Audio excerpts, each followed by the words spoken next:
última vez que preguei, eu falava sobre a igreja, capítulo 4 de Efésios, e esta função de corpo, de produzir o sustento um do outro. O Espírito Santo é o Paráclito. Se quiserem saber um exemplo desta palavra, seria a mesma palavra usada para aquele pau que escora o morão da cerca para que ele não caia. Paráclito é este suporte. E a Bíblia diz que nós devemos ser paráclitos uns dos outros. Morão de escora, ou escora de morão. Na verdade, o sentimento nosso é que quando um irmão cai, a gente fala, eu avisei. Ou então fala, eu sabia. Nossa, hein? Como caiu. Aquele que pensa que está em pé, veja que não caia. Outros até chutam a cabeça do irmão caído à sua frente. Mas a Bíblia fala, não. Vai lá, segura e levanta. Se ele está passando vergonha, passa vergonha com ele.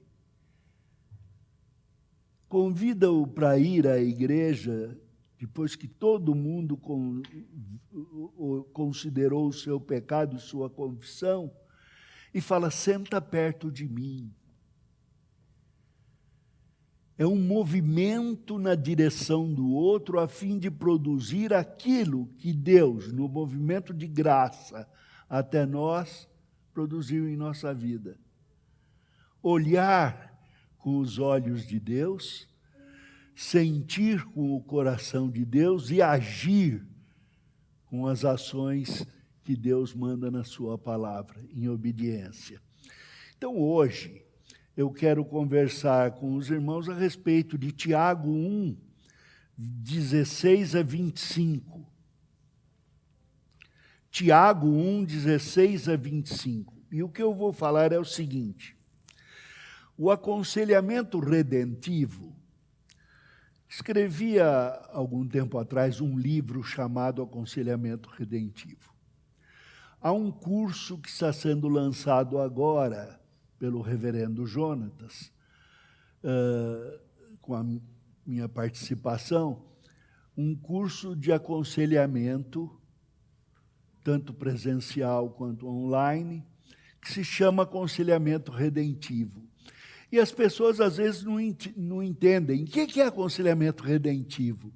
Uma vez ouvi até um homem que eu respeito muito dizer, o Vadislau vai querer redimir até o diabo. Não, não é isso. É a redenção de Cristo. E no Evangelho de Cristo diz que o diabo não vai ser redimido. Mas isto é porque eu digo que há uma redenção a ser feita da literatura do tratamento de almas, da literatura secular no tratamento de almas. Assim como linhas de aconselhamento bíblico devem ser consideradas à luz da doutrina da redenção. A minha base é a seguinte: toda verdade que existe no mundo é de autoria de Deus, é porque Deus é verdadeiro. Então, se uma buzina toca avisando que um carro está prestes a nos atropelar, esta verdade procede de Deus, que criou o homem, que criou o ouvido do homem, que criou o gênio do homem, que fez o carro, e aquele que, num aspecto ético-moral, inventou a buzina. Deus é o responsável por tudo isso. Mas o homem, que não pode lidar com outro material senão o criado, não existe outra coisa que não seja criada por Deus. O homem em pecado desvirtua essas coisas. Então, no estudo que fazemos do mundo secular, do curso deste mundo, temos de analisar do ponto de vista da verdade de Deus, da verdade teológica, da verdade bíblica, e ver no que ele está certo ou errado, senão nós vamos comer um bicho estranho pensando que é carne de vaca. Nós temos que considerar todas as coisas e reter o que é bom. Todos nós somos psicologizados. Quem assiste televisão, vê filme, é psicologizado. Quem lê qualquer livro é psicologizado. Isto porque tem algumas vertentes a que não escapamos. Freud dominou o mundo com o seu pensamento.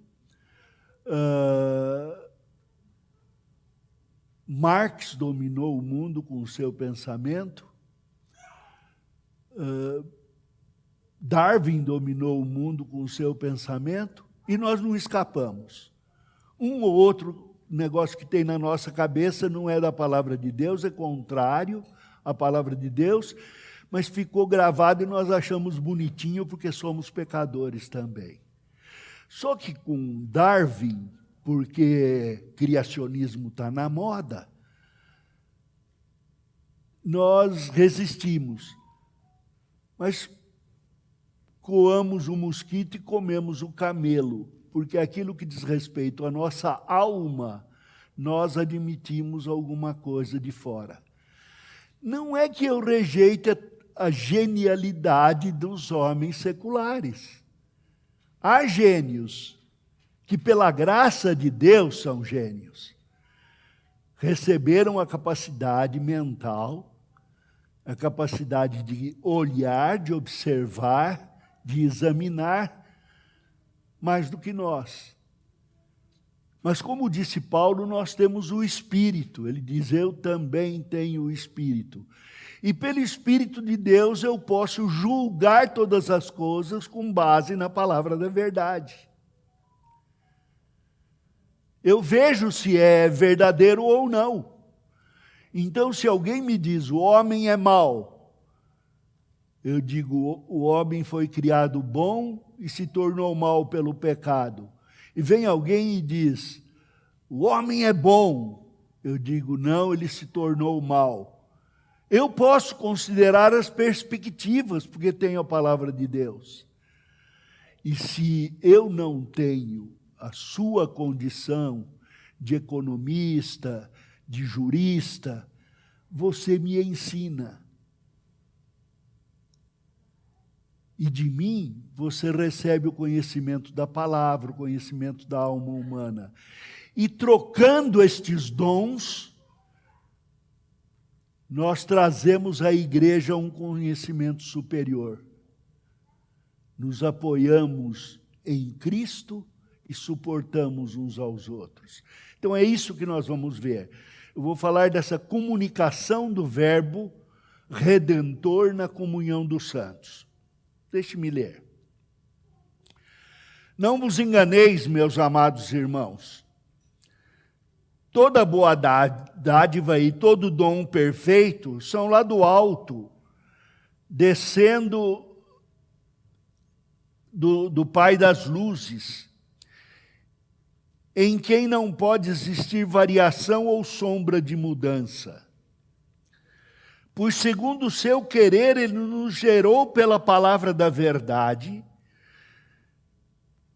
para que fôssemos como que primícias das suas criaturas. Sabei estas coisas, meus amados irmãos. Todo homem, pois, seja pronto para ouvir, tardio para falar, tardio para se irar. Porque a ira do homem não produz a justiça de Deus. Portanto, despojando-vos de toda impureza e acúmulo de maldade, acolhei com mansidão a palavra em vós implantada, a qual é poderosa para salvar a vossa alma.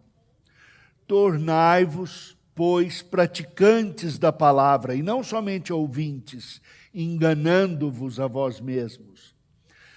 Porque se alguém é ouvinte da palavra e não praticante, assemelha-se ao homem que contempla no espelho o seu rosto natural, pois a si mesmo se contempla e se retira e para logo se esquece de como era sua aparência.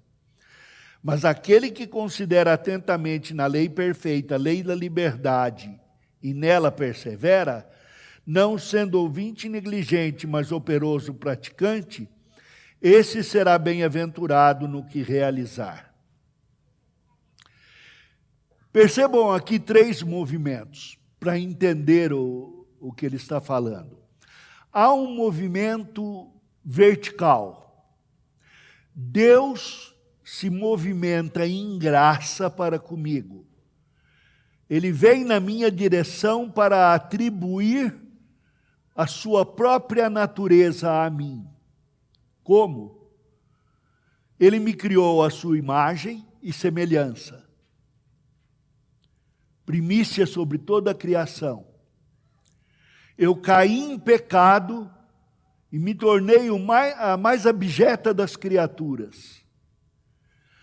Mas ele enviou seu Filho divino para entrar no rio da humanidade e, assumindo a minha humanidade, ele, como Deus, tinha poder suficiente para salvar. E como homem tinha, sem pecado, tinha o poder suficiente para pagar. Nele estava a reconstituição do meu ser. E ele me gerou à sua imagem, me regenerou à sua imagem. Fez-me mais do que Adão e Eva, criados segundo a imagem de Deus, mas me fez parte da família de Deus. Filho de Deus, não só criatura, irmão do Senhor Jesus Cristo, assim ele pôde me adotar, e deu-me o poder do Espírito que procede do Pai e do Filho, para viver dentro de mim, dando-me o poder de ser nova criatura.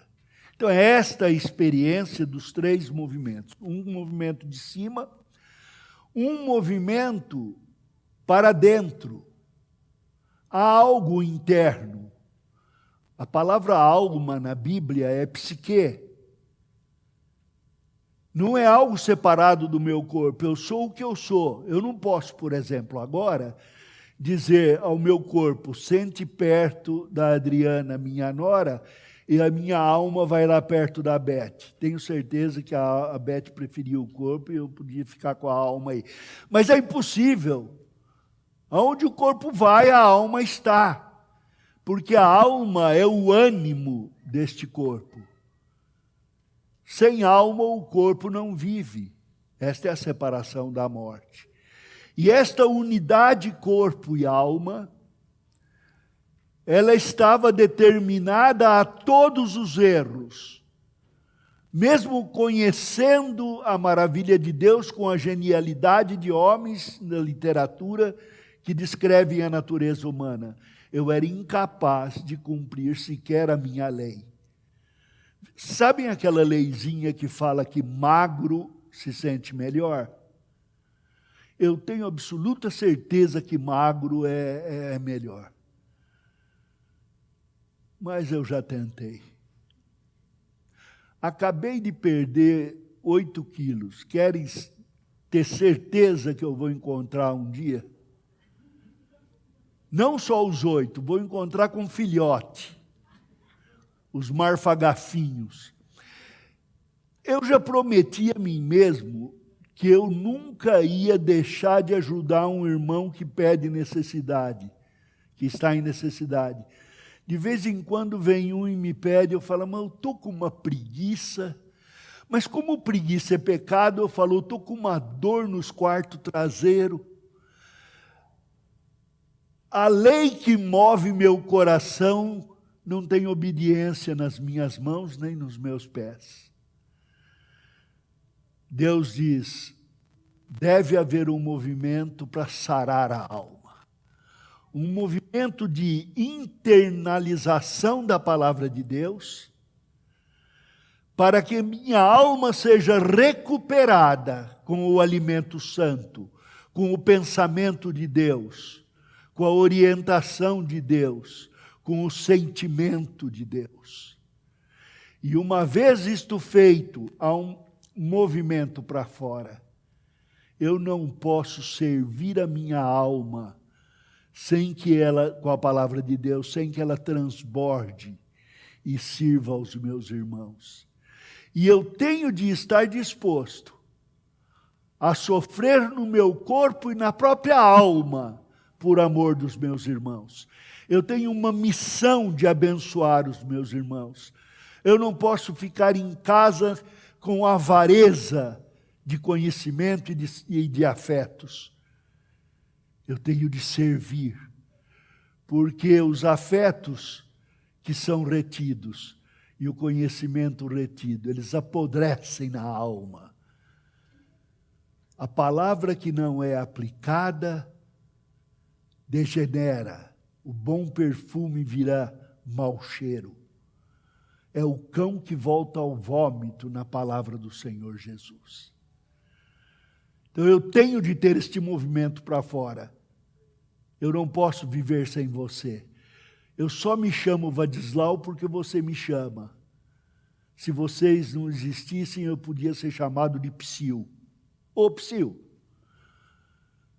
Mas minha identidade está na nossa comunhão. Então, a primeira parte da palavra diz: não vos enganeis, meus amados irmãos. E não quer dizer não enganeis, não se iludam, não quer dizer isso. Não quer dizer não preparem armadilhas para vocês mesmos. Está querendo dizer aqui, a palavra no original é: não errem o alvo, não se desviem. Não errem por meio de se desviarem do alvo. Por se desviarem do fato, primeiro, de que todo ato de dar e todo dom desce do alto, dos céus. Por isso afirmei antes que os homens deste mundo, mesmo incrédulos, quando são geniais nas suas descobertas, o que eles descobrem é dado por Deus, como graça comum. Na descrição da Bíblia, como chuva, como sol, que cai sobre crentes e não crentes. Então eu reconheço essa genialidade. Mas os mais velhos homens aí vão lembrar comigo de que todo super-herói teve o seu arqui-inimigo. Capitão Marvel tinha o seu arqui-inimigo, Super-Homem tinha seu arqui-inimigo, Batman tinha muito mais inimigos, porque a genialidade humana é capaz de tentar destruir a verdade de Deus. E ela aplica mal esta verdade, como a descoberta do avião, que logo foi usado para a guerra, e da fissão nuclear, que foi usado para a destruição. Nós fazemos isso com as verdades de Deus. E ele diz: não errem o alvo, pensem nisso, vem do alto. Todo dom vem do alto, todo ato de dar vem do alto. E é o ato de dar que os iníquos não têm, eles fazem para si. São avarentos.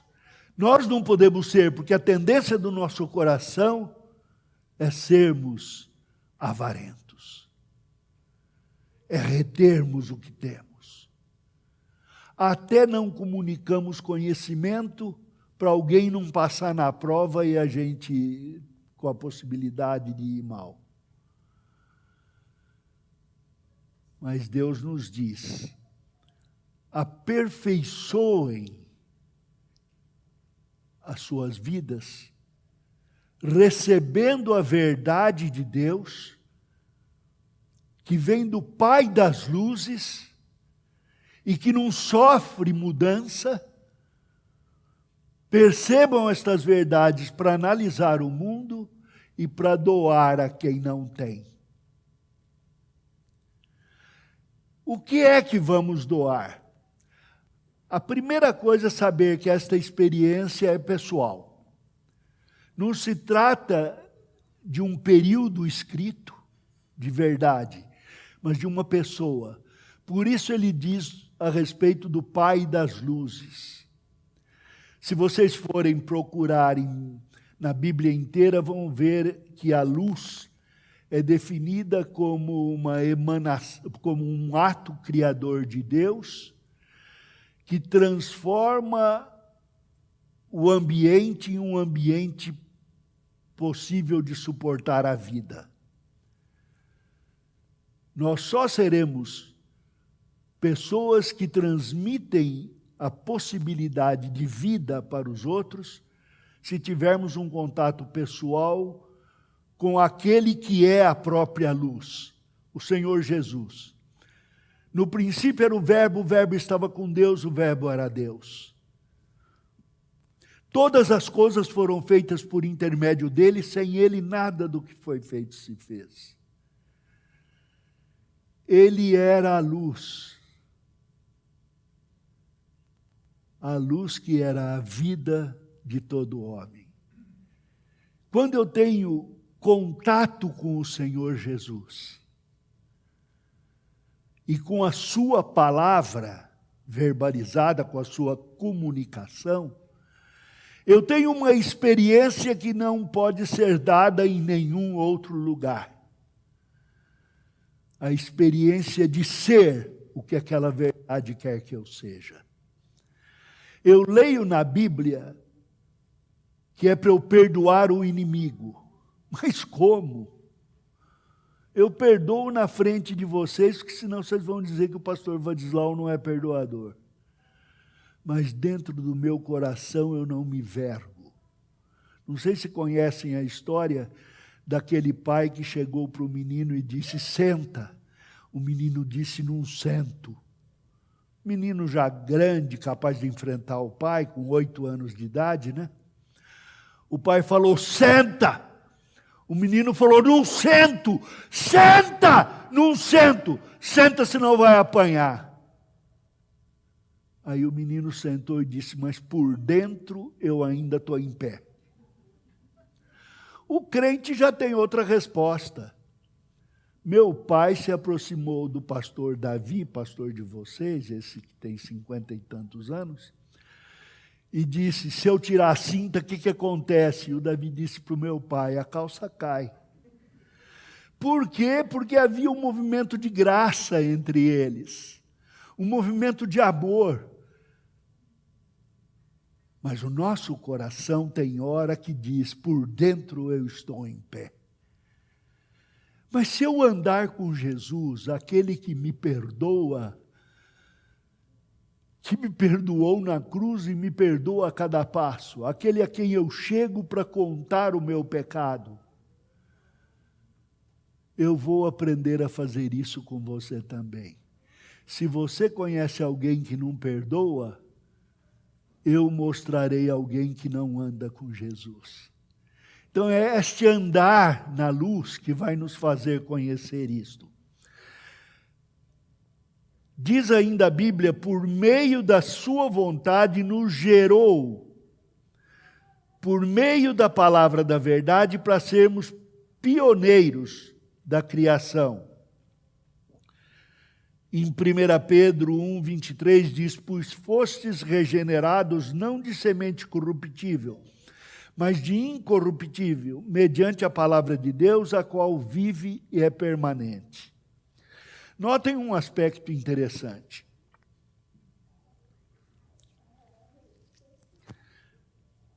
Eu sou tão errado, meu irmão, tão errado, que em qualquer discussão que tenhamos, Se você disser, você está errado, eu vou baixar minha cabeça, porque é bem capaz.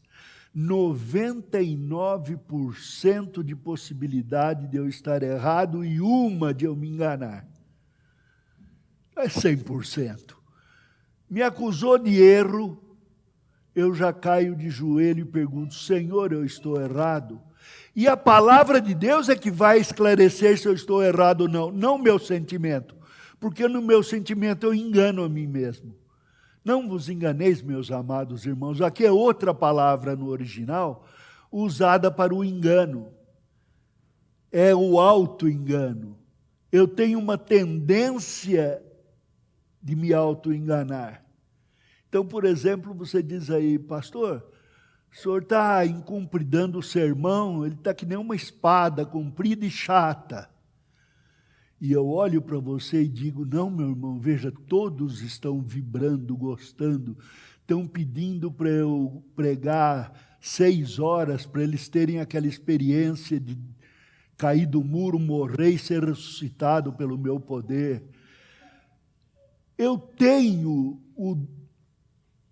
a maldade dentro de mim, que me engana, mesmo diante de toda a verdade que me é colocada.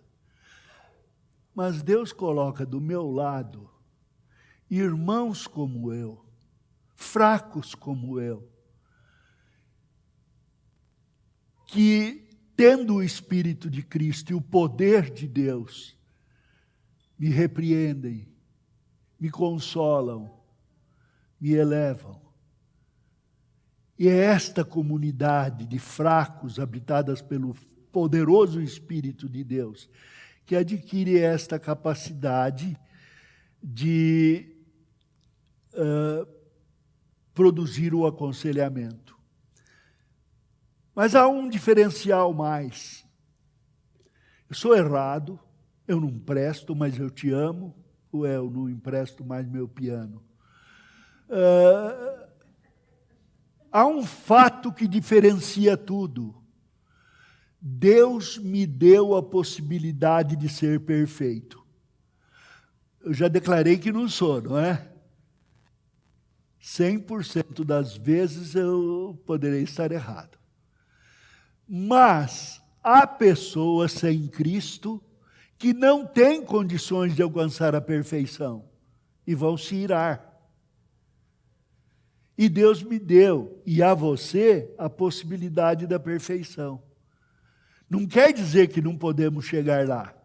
E vamos chegar. Uns não chegam num ponto, outros não chegam no outro, mas um dá presente para o outro, aconselha, eleva, e um dia, aquele que começou boa obra em nós há de completá-la. Um dia seremos glorificados, essa perfeição vai se manifestar. Por enquanto, vivenciamos a humildade para depender de Deus na vida dos nossos irmãos e contribuir. E é esta a verdade que Pedro está chamando aqui. Nós usamos a palavra de Deus. Agora fica onde está a parte prática deste aconselhamento? A palavra de Deus é usada de maneiras diferentes. Há locais em que a palavra de Deus diz, não faça ou faça. Amar o próximo. Dar a quem não tem, ter o discernimento para ver se a necessidade é fatual ou é uma necessidade psicológica, formada na nossa cabeça. A pessoa precisa de ser alertada, ou precisa ser disciplinada, ou precisa ser amparada. Todas essas coisas factuais, a palavra nos ensina. Então a palavra tem que ser usada como guia. Agora, sem legalismo, eu vou dizer por quê logo à frente. Todo legalismo é ira. E quando eu uso a palavra de Deus como legalista, fazendo manter a lei a qualquer custo, e não me desvio dela, eu estou usando a palavra de Deus não para o objetivo que ela foi escrita, mas para os meus objetivos. Usar a palavra de Deus como guia significa usar a palavra de Deus como verdade em amor. Ouviste, disse o Senhor Jesus, o que a palavra de Deus diz: odiai os inimigos, eu, porém, vos digo, amai. A graça de Deus traz uma outra motivação para o nosso coração. Então, utilizamos a palavra de Deus como guia na base de que toda a lei é interpretada em Cristo. Toda a lei é interpretada nas palavras de Deus no Novo Testamento e na comunhão com o Senhor Jesus. Isso faz uma diferença tremenda na nossa vida. Mas há um segundo termo, a palavra de Deus usada como guardiã. Quando ela diz, não vai por aí, não anda com quem está em pecado e disciplinado, porque você vai acabar pecando. Se alguém pecar, vai lá. Leva 1, leva 2, leva 3. Mas cuida da pessoa com cuidado, do próprio corpo, da própria alma. A palavra guarda a gente naquilo que nós lemos, naquilo que nós assistimos. Eu tenho visto alguns filmes lá em casa, que não estava dando para sair para lugar nenhum. Fiquei abismado de ver que não existe um filme que não tenha uma dupla daquela que, se a gente falar, é processado. Sabe aquela dupla que fala que é casal? Não tem. Beijo na boca. Um lá acabou de comer peixe, o outro acabou de... E vai lá e beija.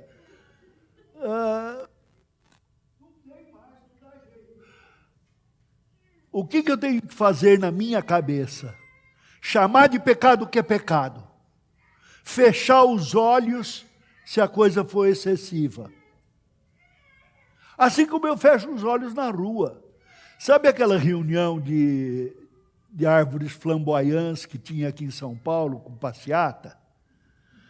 Na frente do prédio dos meus netos, eles abaixavam de cócoras e faziam no chão. Uma fedentina. E o cheiro me chega às narinas. Então, é o caso de eu ser guardado pela palavra de Deus. Segundo, a palavra de Deus me guarda quando eu a obedeço, quando eu acerto. Eu sou guardado pela palavra de Deus. Mas o que é que a palavra de Deus guarda em mim? De eu ser preso? Não, de eu ser tonto. A palavra de Deus me faz sábio e me tira a estultícia. Estultícia é tolice, é sabedoria própria. A palavra de Deus não está dizendo que vai me livrar de sofrer a punição dos que perseguem a verdade. Mas eu, pelo menos, serei sábio, sofredor sábio, sabendo por que eu estou sofrendo, não sofrendo de graça, e honrando a Deus em toda perseguição. A palavra me guarda de falhar para com a própria palavra. Uma outra maneira de pensar é que a palavra de Deus me dirige como bússola.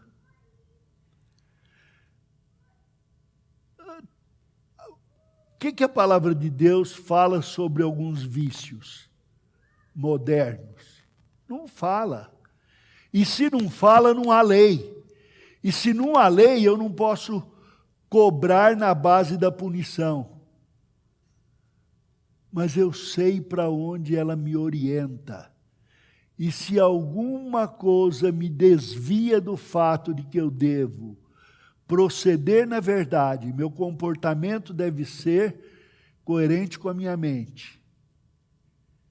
E se eu sei que eu não posso deixar de amar os meus irmãos, como eu amo a Cristo e sou amado, ela é uma bússola que me dirige. Há elementos na Bíblia para eu poder saber aonde está o meu norte, onde está o meu sul, quem está do meu lado. E uma terceira maneira de usar a Bíblia é como farol, uma luz distante, que se agora na minha escuridão me faz vaguear, eu sei como chegar lá. Então a Bíblia vai ser usada de muitas maneiras. Evitem, na conversa, repetir versículo. Sabe por quê? Você vem aqui para mim e fala, pastor, Deus amou o mundo de tal maneira que deu seu Filho unigênito para que todo aquele dele crê não pereça, mas tenha a vida eterna. Eu vou dizer, isso eu sei. E não vou mudar.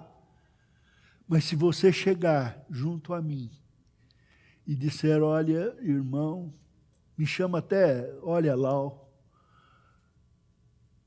Deus te amou tanto que enviou seu Filho. Eu sei disso porque morreu por mim também, Ele me amou. E com esse amor, que eu não tenho de mim mesmo, mas que o Espírito me dá, é que eu vou segurar você. Você não vai pecar, não. Porque se você pecar, eu te bato.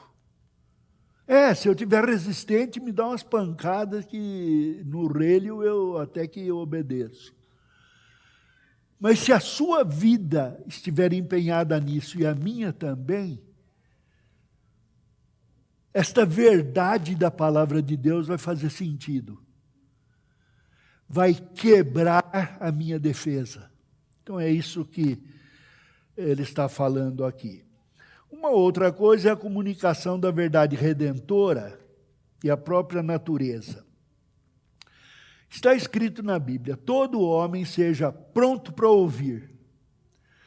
O que quer dizer pronto para ouvir? O que você falou? Que é pronto para ouvir? Escutar primeiro o que o outro tem para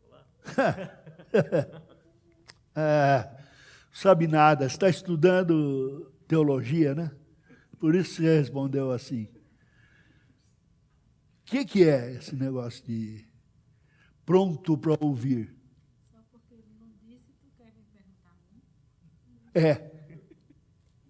Tem que ir envergonhando os amigos. E quem não é, a gente... Pronto para ouvir. Você estudou Bíblia na Palavra da Vida, né? Por isso você respondeu assim. Eu não vou ligar para vocês, porque eu não estou pronto para ouvir. O que eu tenho para falar é mais bonito do que o que vocês têm para me dizer. Quando a Bíblia diz, seja pronto para ouvir, ela me humilha. Mesmo que eu saiba, eu paro para escutar. Paro para escutar criança, paro para escutar mendigo, paro para escutar meus amigos, paro para escutar os acadêmicos, paro para escutar os que eu leio, porque eu preciso escutar, ou para aprender, ou para saber o que te faz sofrer, o que te dói. Como eu vou entregar a palavra a você, no meu copo, sem saber o que você tem? Eu tenho de ouvir a palavra de Deus, primeiro, entender a palavra de Deus, entender sua aplicação, e segundo, entender seu coração, entender seu problema, entender por que Malco vai me prender e por que Pedro quer cortar a orelha dele. Entender que a ceia do Senhor foi escrita ali sobre a ceia por Paulo, depois de ver uma igreja em que tinha gente discutindo teologia, se sabedoria ou poder era... Tinha gente discutindo sobre um rapaz que tinha dormido com a madrasta, tinha gente com traições no casamento, tinha gente depois que participava da ceia em pecado, Depois de tudo isso, ele disse: vocês pecadores têm de se chegar à pessoa de Cristo que os eleva ao céu e tornar a vida coerente. Então tem que ser pronto para falar. Não pensem que você entendeu. Seja no aconselhamento de sentar na cadeira, seja no aconselhamento feito andando, peripatético, que patético é isso, né? Seja o aconselhamento na beira do leito de doença, ouça primeiro, não pense que você entendeu. Depois de achar que entendeu, reflita para a pessoa. Diga assim: o que você me disse é isso, isso, isso. Quando eu produzo o aconselhamento, eu sou muitas vezes reorientado no que eu penso que entendi. Por quê? Se você... Essa aqui é minha prima, viu, Amanda?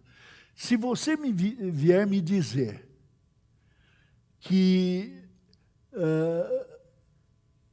sofreu nos estudos, ao fazer direito, você não recebeu a instrução direito, né?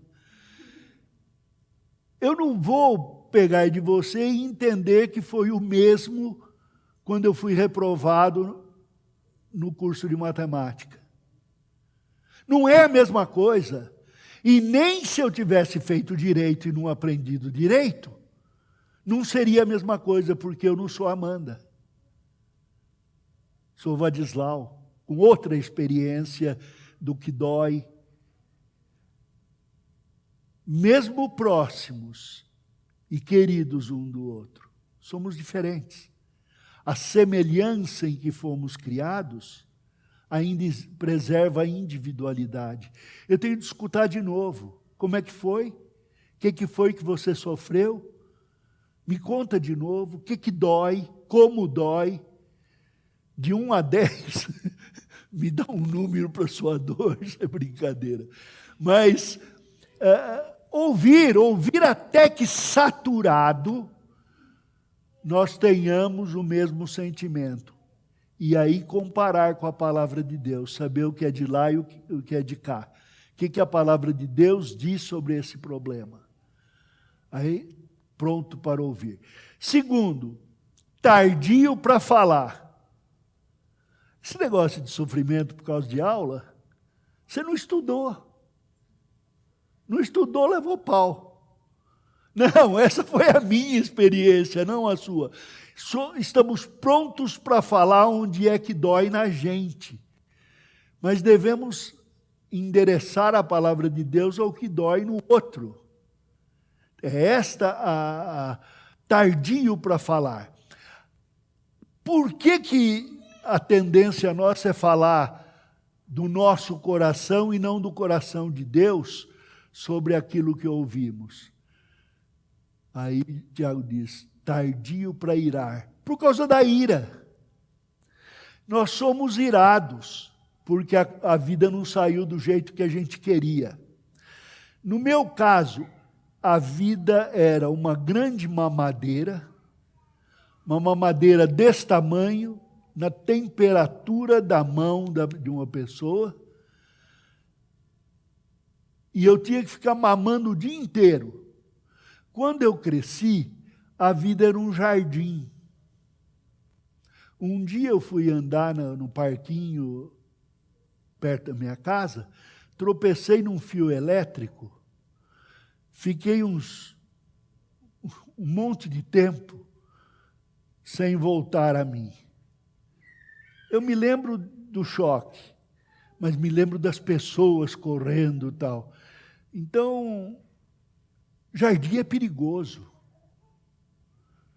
Lugar aberto é perigoso. Aí chega você e diz, pastor, faz 3 anos que eu não saio de casa porque eu tenho um problema, tal. E eu digo, o problema do jardim, né? A pessoa nem vai entender o que é isso. Eu vou transmitir, além do problema que a pessoa tem, o problema da minha ira. Aí eu vou dizer, se você não sai de casa é porque você não ama. E quem não tem o amor de Deus não é dele. e prego João, de dedo em riste, e saímos 2 irados que não podem ajudar a igreja de Deus. A ira deixa o homem sem condições de prestar ajuda, porque a ira consome a força interna. Irai-vos e não pequeis. O que quer dizer isso? É saber o que está certo, saber o que está errado, mas não ser consumido por isso. Olha, você vai em casa e pede 10 mil. Estou precisando ir lá no armazém com a minha mulher, o senhor não tem 10 mil aí para me dar? Eu vou olhar e dizer, você está com necessidade errada, o que você vai comprar? Melhoral? Melhoral está esse preço, né? Hoje está subindo tudo. Mas eu vou negar. Negar porque eu acho que você tinha mais a que trabalhar. Vai trabalhar. Agora, existe uma outra ideia aí que diz, se você não trabalhar, eu pago. Acho que chama Bolsa Família, né? São pensamentos diferentes. O que eu vou fazer? Eu não posso negar. Se você me pedir, eu tenho de ter um coração aberto para você. Mas também não sou bobo e vou entregar tudo. Então vamos propor uma coisa. Eu trabalho junto com você. Você está sem emprego? Eu tenho uma marcenaria meio parada lá em casa. Vamos lá, eu e você fazemos brinquedo pedagógico, trenzinho com passageiros numerados para aprender a contar, passageiros com o pé triangular, com o pé redondinho, e vendemos. Mas como eu tenho com o que viver e meu sustento, o lucro fica com você. Eu trabalho junto. Esta disposição é que retira a ira. Quando a pessoa diz, olha, eu não prometo para você a solução do problema, mas a libertação das cadeias que te prendem. Quando esse problema ocorre, essa eu ofereço. A solução do problema, Deus dá e o Espírito te dá no coração e me põe do seu lado para ajudar. A minha tarefa é libertar você das prisões que esse problema causa. Do ódio contra seu pai, do ódio contra a sociedade, do rancor contra a situação mundial. Deus quer nos livres para as ações que Ele pede, até o sacrifício de nós mesmos, com toda a liberdade. Então é por isso que o autor aqui, Tiago, diz, aquele que considera a palavra da verdade, a palavra da liberdade.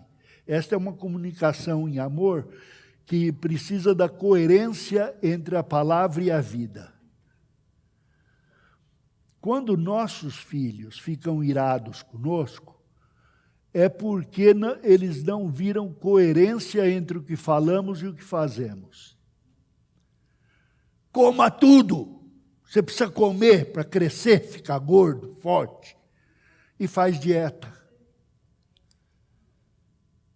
Mas pastor, qual é a proposta então, se não for essa? Ele precisa comer e eu preciso emagrecer. Desde o início proponha-se a uma alimentação sadia, para você e para ele. Existe uma alimentação sadia. E ele vai ver a coerência. Isso é um exemplo, mas em tudo, o que você fala e o que você faz. Por que esta lei da liberdade? Quer dizer que não preciso seguir mais a lei de Deus? É a lei da liberdade agora? É a lei da liberdade para fazer o que é certo. Antes a lei mandava e eu não queria, agora a lei manda e eu quero. Mas é preciso produzir esse sentimento de graça, de libertação. Como é que faz? Diz ele aqui que é como o homem que se aproxima de um espelho, olha a sua cara, sai e se esquece da sua aparência. Na tradução do Vadislau o homem que olha no espelho da palavra sai e se esquece de como era feio. Porque é isto que está ocorrendo. Eu tenho de olhar-me na palavra de Deus e corrigir a mim mesmo. Ser como Cristo. Aquele que me refez à sua imagem e neste vaso de barro colocou o seu tesouro. Ser como Cristo. Reparar aonde eu não sou e, em vez de esconder, confessar a quem eu devo confessar. E ensinar o outro a olhar também para o espelho da palavra. Essa é a nossa tarefa. Ensinar a pessoa a ser humilde na consideração da Bíblia, como o aplicar ao próprio coração, por minha palavra e por meu exemplo. Eu levo a pessoa a ser confrontada com Deus, não com o que eu quero, não com o que a igreja quer, não com o que os códigos querem, mas com o que Jesus quer. E ele então diz,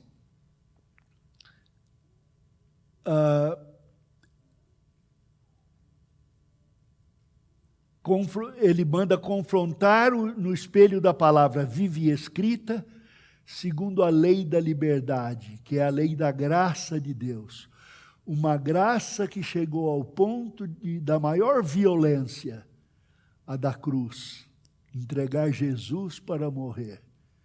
Mas o poder ali exercido de ressuscitar. Então Deus quer que a igreja experimente esta característica de ressurreição. Ressurreição da morte nos problemas, do sistema de poeira de morte que existe em todo o mundo. Deus quer nos trazer à vida. Enfim, ouçam o que João escreveu na primeira carta, 1 João 1, 1 a 4. O que era desde o princípio? Jesus. O que temos ouvido, sua palavra. O que temos visto, seus atos. Com os nossos próprios olhos, isto João disse a respeito de Jesus, e nós dizemos a respeito da permanência da igreja e da atuação da igreja e de nela. E a vida se manifestou e nós a temos visto e dela damos testemunho e vos anunciamos. A vida eterna que estava com o Pai nos foi manifestada.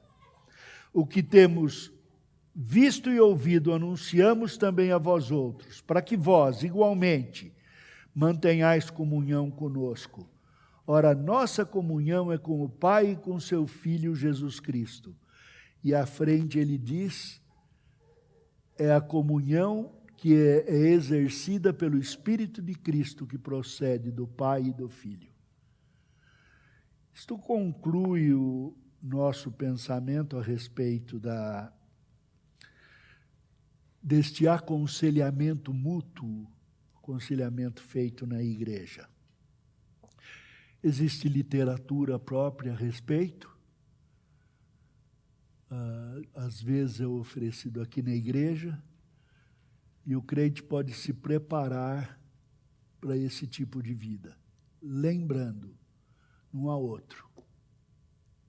Não há outro tipo de vida, não há outro estilo, senão a palavra do Senhor em verdade e em amor.